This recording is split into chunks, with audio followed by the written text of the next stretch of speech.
मौसम करवट बदल रहा है। धीरे धीरे देश में सर्द रातें शुरू हो गई। ऐसे में ही मानसून के खत्म होने के बाद देश को जल्द ही चक्रवात के थपेड़े झेलने पड़ सकते हैं। दरअसल दक्षिण पूर्व अरब सागर और उसके नजदीक लक्षद्वीप के क्षेत्र के ऊपर एक संभावित चक्रवाती प्रणाली तैयार हो चुकी है। भारतीय मौसम विज्ञान विभाग ने बताया कि अरब सागर में कम दबाव का क्षेत्र तैयार हो रहा है और अब ये चक्रवात का रूप धारण कर चुका है।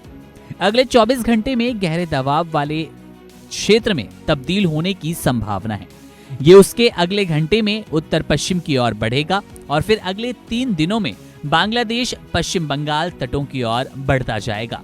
क्षेत्रीय मौसम विज्ञान केंद्रों के मुताबिक मौसम वैज्ञानिक उमा शंकर दास ने बताया कि हालांकि एक चक्रवाती तूफान बनने की आशंका है, इसके बाद बहुत ही कमजोर चक्रवात बने ऐसी भी संभावना है। इसका ओडिशा पर मामूली प्रभाव पड़ेगा, जिसमें हल्की से मध्यम असर की बारिश होगी। समुद्र में ये राज्य के तट से लगभग 200 किलोमीटर दूर रहेगा। ये दबाव वर्तमान में पारदीप यानी कि ओडिशा से लगभग 590 किलोमीटर दक्षिण में दीघा यानी कि पश्चिम बंगाल से 740 किलोमीटर दक्षिण में और खेपुपारा से 880 दक्षिण दक्षिण पश्चिम में केंद्रित है। अगले 12 घंटों में इसके एक गहरे दबाव में बदलने की उम्मीद की जा रही है। अगले 12 घंटों के दौरान दबाव के उत्तर पश्चिम की ओर से बढ़ने और फिर बांग्लादेश और उससे सटे पश्चिम बंगाल के तटों की ओर 3 दिनों में उत्तर उत्तर पूर्वी की ओर बढ़ने का अनुमान है। आपको बता दें, यदि ये चक्रवात में तब्दील होता है तो इसे हामून का नाम दिया जाएगा और ये नाम ईरान ने दिया है। बता दें कि दबाव के कारण पश्चिम मध्य बंगाल की खाड़ी में 40 से 50 किलोमीटर प्रति घंटे की रफ्तार से तेज हवाएं चल रही है और 60 किलोमीटर प्रति घंटे की रफ्तार से हवाएं आमतौर पर चलती नजर आ रही है। इस चक्रवात के दौरान 22 अक्टूबर की शाम से 25 अक्टूबर तक ये हवाएं धीरे धीरे बढ़कर 50 से 60 किलोमीटर प्रति घंटे की रफ्तार से चलेंगी। जानकारी के लिए बता दें कि आईएमडी ने ओडिशा के कुछ जिलों के लिए अलर्ट जारी किया।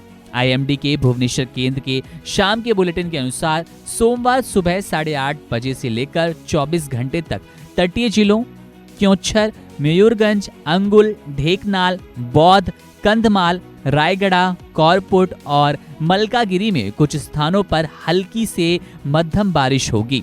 मत्स्य पालन और पशु संसाधन विकास विभाग ने आईएमडी के पूर्वानुमानों के बारे में पारदीप और अन्य क्षेत्रों के मछली पकड़ने वाले बंदरगाहों पर मछुआरों के लिए चेतावनी जारी की गई और ऐसा ही किया गया है पश्चिम बंगाल में। बंगाल की उत्तरी खाड़ी और ओडिशा, पश्चिम बंगाल और बांग्लादेश के तटों पर 23 अक्टूबर को 40 से 50 किलोमीटर प्रति घंटे की रफ्तार से चलने वाले तूफानी हवाओं के कारण अलर्ट जारी किया गया। 60 किलोमीटर प्रति घंटे तक पहुंचने का अनुमान है इन हवाओं का, चक्रवात का। इन हवाओं के धीरे धीरे बढ़ने की भी आशंका जताई जा रही है।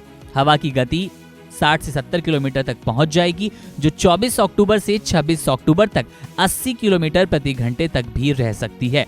आईएमडी ने मछुआरों को 25 अक्टूबर तक पश्चिम मध्य बंगाल की खाड़ी, 23 अक्टूबर तक बंगाल की पूर्व मध्य और दक्षिण पूर्व खाड़ी और 23 अक्टूबर तक आगे चल के पूर्व मध्य और दक्षिण पूर्व खाड़ी खाली रखने की बात कही है। कहा है कि तटों पर मछुआरे ना जाने की सलाह दी है।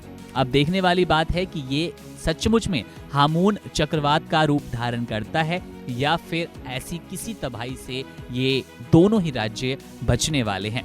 बहरहाल मौसम पूरी तरह बदलता नजर आ रहा है। दोनों ही राज्यों में बारिश नजर आ रही है, वहीं चक्रवात के लगातार बढ़ने की संभावना बढ़ गई है।